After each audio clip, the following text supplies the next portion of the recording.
கடன் நீங்க துவா சொல்லுங்க என கேள்வி கேட்டு இருக்கிறார்கள். அல்ஹம்துலில்லாஹ்.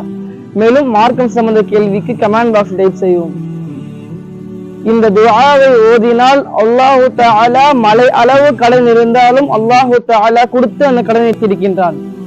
அலி ரலியல்லாஹு தஆலா அன்ஹு நபர் என்னிடத்தில் செல்வம் இல்லை, எனக்கு பணம் தேவைப்படுகின்றது, என்னிடத்தில் வேலையும் இல்லை என முறையிட்டார். அதற்கு அலி ரலியல்லாஹு தஆலா அன்ஹு அவர்கள் சொன்னார்கள், நான் உனக்கு சில வார்த்தைகளை சொல்லித் தரட்டுமா? அந்த வார்த்தை, அந்த துஆ எனக்கு நபி ஸல்லல்லாஹு அலைஹி வஸல்லம் அவர்கள் கற்றுத் தந்தார்கள்.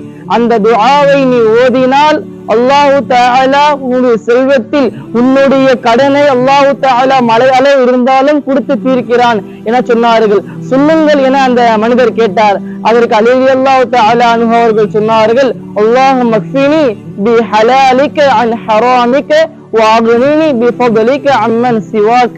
யா அல்லாஹ், உன்னுடைய ஹலாலை கொண்டு என்னை போதுமாக்குவாயாக, மேலும் நீ தடுத்ததை விட்டும் என்னை பாதுகாப்பாயாக.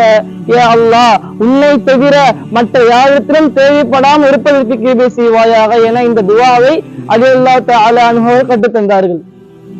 இந்த துஆவை முழு நம்பிக்கையுடன் முழு முயற்சியுடன் அல்லாஹு தஆலா இடத்தில் கேட்டால் அல்லாஹு தஆலா நிச்சயமாக அல்லாஹு தஆலா ஆச்சரியப்படக்கூடிய அளவிற்கு அல்லாஹு தஆலா தருவான். அல்லாஹ் ரஹ்மான் நம்ம அனைவரையும் கடனில்லா கண்ணியமான வாழ்க்கை அருள் புரிவானாக. ஆமீன். அஸ்ஸலாமு அலைக்கும் வரஹ்மத்துல்லாஹி வபரகாத்துஹு.